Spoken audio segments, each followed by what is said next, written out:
কিভাবে আপনারা টিকটকের ভিডিও পিন করে রাখতে পারবেন আজকের ভিডিওতে আমি দেখিয়ে দেবো।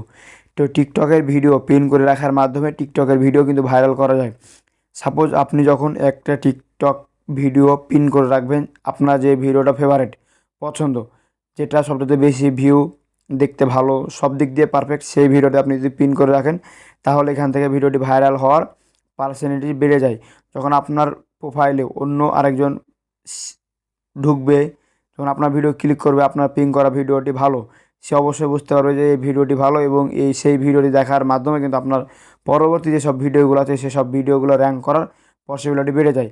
সো আজকের ভিডিওতে আমি ফুল ডিটেলসে দেখিয়ে দেবো কীভাবে আপনারা সঠিক নিয়মে টিকটকের ভিডিও পিন করবেন এবং ভিডিও ভাইরাল করবেন। তো সম্পূর্ণ ভিডিওটি না টেনে কোনো প্রকার স্কিপ না করে শেষ পর্যন্ত দেখার অনুরোধ রইল। আর আপনি যদি আমার চ্যানেল নতুন দর্শক থাকে তাহলে অবশ্যই চ্যানেলটি সাবস্ক্রাইব করে পাশে থাকা বেল আইকনটি বাজিয়ে দিন, এবং নতুন নতুন মজার ভিডিওগুলো মিস না করে দিলে। সো টিকটকের ভিডিও পিন করার জন্য যে কাজটি করবেন, ফার্স্ট টাইম আপনারা টিকটক অ্যাকাউন্টটি ওপেন করে নেবেন। সো অ্যাকাউন্ট ওপেন করে নেওয়ার পর আপনারা আপনাদের যে প্রোফাইল আইকন এখানে চলে আসবেন। সেখান থেকে আপনি যদি আমার প্রোফাইল আইকনটি দেখেন তাহলে ওখানে কিন্তু একটি ভিডিও পিন করা আছে। সো আপনারা এভাবে আপনাদের যেই ভিডিওটা ফেভারিট, বেশি ভিউ হয়, ভালো লাগে, সব দিক দিয়ে মানুষ দেখে আকৃষ্ট হবে, এরকম ভিডিও পিন করে রাখবেন। সো কীভাবে পিন করবেন, সিম্পলি আপনারা ধরেন যে কোনো একটি ভিডিও সিলেক্ট করবেন। সো আমি এই ভিডিওটি সিলেক্ট করছি। সো এই ভিডিওটি সিলেক্ট করার পর আপনারা যে কাজটি করবেন, এখান থেকে যে থ্রি ডট যে আইকন আছে, এই থ্রি ডট আইকনে ক্লিক করবেন। সো থ্রি ডট আইকনে ক্লিক করার পর এখান থেকে সব নিচের দিকে দেখতে পাচ্ছেন অ্যানালাইটিক্সের বা সেভ ভিডিও, এরকম ইন্টারফেস শো হবে। সো এখান থেকে তার পাশে যে পিনের যে আইকন আছে, সেই আইকন আমি দেখিয়েছি, এই আইকন আপনারা এই যে ভিডিওটি পিন করে রাখবেন সেই ভিডিওর এই পিন অপশানে ক্লিক করবেন। সেখান থেকে আমি ক্লিক করলাম, সেই ভিডিও আমার এই ভিডিওটি কিন্তু পিন হয়ে গেল।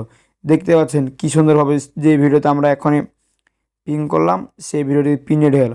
আসলে পিনেড করলে কি ভিডিও ভাইরাল হয়? অবশ্যই ভিডিও ভাইরাল হবে, কারণ আপনার যে ভিডিওটা ফেভারিট, ভালো ভিডিওতে ভিউ হয়, ভালো, সবাই দেখতে পছন্দ করবে, সেসব ভিডিও আপনি এখানে পিন করবেন, তাহলে অবশ্যই আপনার ভিডিও ভাইরাল হওয়ার পসিবিলিটি বেড়ে যাবে। সো এইভাবে আপনারা আপনাদের ফেভারিট পছন্দের ভিডিও পিন করে রাখতে পারবেন। সেখান থেকে সে যে আপনার প্রোফাইলে অপরিচিত বা পরিচিত যেই ক্লিক করো না কেন, প্রথমে আপনার সামনে কিন্তু এরকম পিন করা ভিডিওটি শো করবে। সেখান থেকে সে যখন এই পিন করা ভিডিওটি দেখবে, সেখান থেকে ভিডিওটি সম্পূর্ণ দেখার পরে কিন্তু আপনার প্রত্যেকটা ভিডিওর র্যাঙ্ক বেড়ে যাবে। সো প্রত্যেকটা ভিডিও যখনই র্যাঙ্ক বেড়ে যাবে, তখনই কিন্তু ভিডিও ভাইরাল হওয়ার পার্সেন্টেজ বেড়ে যাবে। সো আপনারা এখান থেকে সর্বোচ্চ 3টা ভিডিও পিন করে রাখতে পারবেন। সর্বোচ্চ তিনটার বেশি আপনারা ভিডিও পিন করতে পারবেন না। সর্বোচ্চ 3টা ভিডিও আপনি এখান থেকে পিন করে রাখতে পারবেন। সো ভিউয়ার্স, ভিডিওটি এই পর্যন্ত। ভিডিওটি ভালো লাগলে অবশ্যই লাইক দিয়ে যাবেন, আর এরকম মজার ভিডিওগুলো মিস না করতে চাইলে এখনই চ্যানেলটি সাবস্ক্রাইব করে পাশে থাকা বেল আইকনটি বাজিয়ে দেবেন। সো দেখা হবে আবার পরবর্তী নতুন আরেকটি মজাদার ভিডিও নিয়ে। ভালো থাকবেন। আল্লাহ হাফিজ।